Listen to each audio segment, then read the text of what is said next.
Hello दोस्तों, स्वागत है आप सभी का एक बार फिर से आपके अपने चैनल फर्स्ट चॉइस अड्डा पर। और आज हम इस वीडियो के अंदर यूपी पीजीटी कॉमर्स एग्ज़ाम के लिए बहुत सारे ऐसे एमसीक्यूज़ को देखेंगे जो बहुत ज़्यादा हेल्पफुल हैं और आपके एग्ज़ाम में काम आ सकते हैं। इसलिए वीडियो को आखिर तक ज़रूर देखिएगा और अगर आप चैनल पर नए आए हैं तो चैनल को सब्सक्राइब कर सकते हैं माई फ्रेंड्स। चलिए आज की इस वीडियो को शुरू करते हैं। पहला क्वेश्चन है, where is the headquarter of cost and works accountant of India, यानी हेडक्वार्टर किधर है cost and works accountant of India का। तो दोस्तों इसका राइट आंसर है कोलकाता में, यानी ऑप्शन ए बिल्कुल सही हो जाएगा।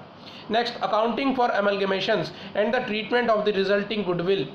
ठीक है, these reserves are the basically applies to companies. तो ये एएस पूछा है आपसे अकाउंटिंग स्टैंडर्ड कौन सा होगा, 14, 16, 20 या 12। तो दोस्तों इसका भी राइट आंसर ऑप्शन ए ही है, accounting standard 14। Next, third, advance money receive कर रहे हैं आप कस्टमर से for supply of goods in a future is a, कैसा है ये, इनकम है, एक्सपेंस है, करंट लाइबिलिटी है या करंट एसेट्स है। दोस्तों पीजीटी 2016 में ये क्वेश्चन पूछा गया था।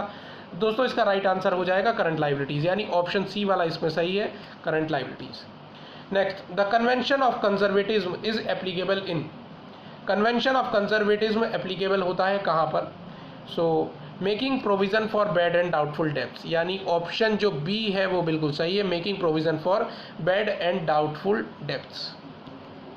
Now the going concern concept is the underlying basis for, going concern concept underlying basis है किस लिए।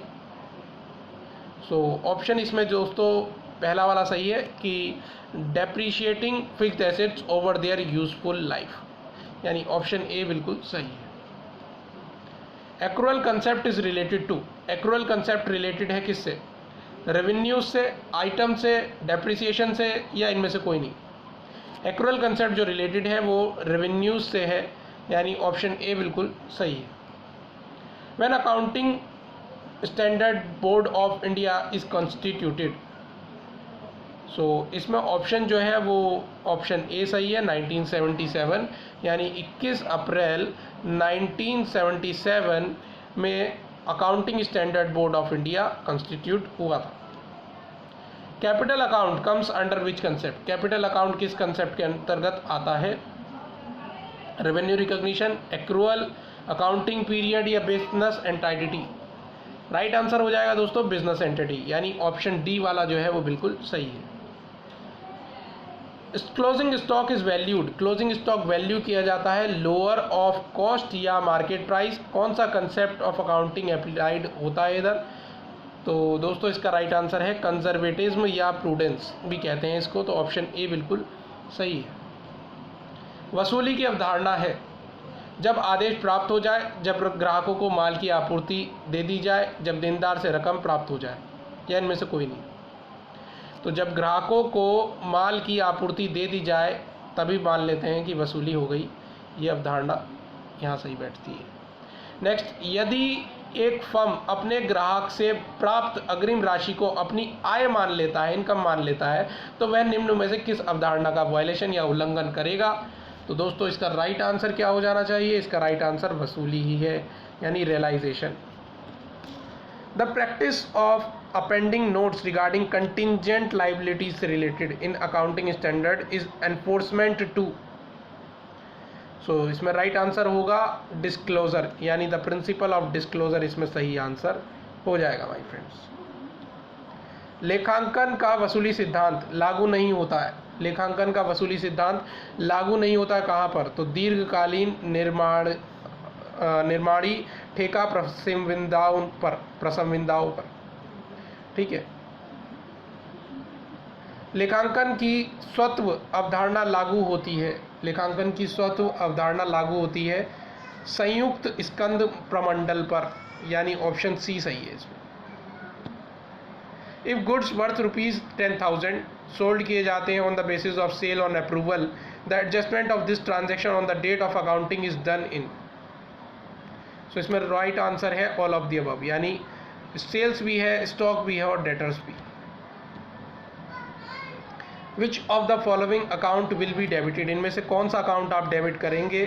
If purchase of goods are made on credit, अगर उधार पे किए जाते हैं, माल को का क्रय किया जाता है, purchase of goods are made on credit, तो कौन सा अकाउंट डेबिट किया जाएगा, तो परचेज अकाउंट ही डेबिट करेंगे, यानी ऑप्शन डी सही है। GAAP generally accepted accounting principles required to global harmonisation in accounting, यानी ऑप्शन जो ए है वो बिल्कुल सही है। Where is interest on bank loans recorded under double entry system, interest on bank loan record किया जाएगा डबल एंट्री सिस्टम में किस साइड में, तो कैश अकाउंट, यानी ऑप्शन जो डी है वो सही है।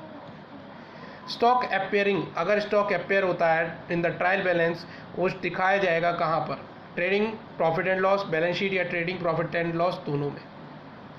राइट आंसर इसका होगा दोस्तों बैलेंस शीट, यानी ऑप्शन थर्ड जो है वो बिल्कुल सही है, सी सही है। Amount set aside to meet losses due to bad debts is a, ये क्या है, प्रोविजन है, यानी ऑप्शन बी सही है इसमें। नेट प्रॉफिट कुछ बिफोर फॉलोइंग एडजस्टमेंट दे रखा था 3,60,000 का, आउटस्टैंडिंग सैलरी 20,000 रुपये की, प्रीपेड इंश्योरेंस कुछ 26,000 के दिए हैं, आफ्टर एडजस्टमेंट नेट प्रॉफिट क्या होगा ये पूछा गया।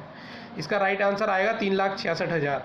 पर कैसे आएगा देख लीजिए, नेट प्रॉफिट जो कि बिफोर एडजस्टमेंट आपको गिवन था 3,60,000 रुपये का, प्रीपेड एक्सपेंसेस उसमें कहीं ना कहीं जुड़ जाएंगे, तो 26,000 जुड़ेंगे तो कितना आ जाएगा, 3,86,000 आ जाएगा। और इसमें से आप आउटस्टैंडिंग सैलरी कहीं ना कहीं माइनस कर देंगे 20,000 रुपये की, तो नेट प्रॉफिट आफ्टर एडजस्टमेंट जो आएगा वो कुछ 3,66,000, इस तरीके से राइट आंसर हो जाएगा दोस्तों। An adjustment entry for prepaid expenses affects, adjustment entry prepaid expenses के लिए अफेक्ट करती है किसको, एसेट एंड एक्सपेंसेस, तो बिल्कुल सही है, ऑप्शन ए ही सही है इसमें कि एसेट एंड एक्सपेंसेस बिल्कुल राइट आंसर हो जाएगा। Indicate the item that appears in surplus account, ऐसा आइटम जो सरप्लस अकाउंट में दिखाई देता है कौन सा है, provision for tax, propose dividend, contribution to PF, या इनमें से कोई नहीं। राइट आंसर होगा प्रपोज्ड डिविडेंड, जो कि दिखाई देता है सरप्लस अकाउंट में। Security premium reserve account is shown on the liability side in balance sheet under the heading, security premium reserve account दिखाया जाता है लाइबिलिटी साइड में बैलेंस शीट में किस हैंडी के अंतर्गत, तो इसमें राइट आंसर है रिजर्व्स एंड सरप्लस के अंतर्गत दिखाया जाता है। दोस्तों आज के लिए इस वीडियो में इतना ही था, नेक्स्ट पार्ट भी जल्दी आएगा, उसमें आगे के क्वेश्चंस को डिस्कस करेंगे क्योंकि बहुत सारे क्वेश्चंस हैं, ठीक है।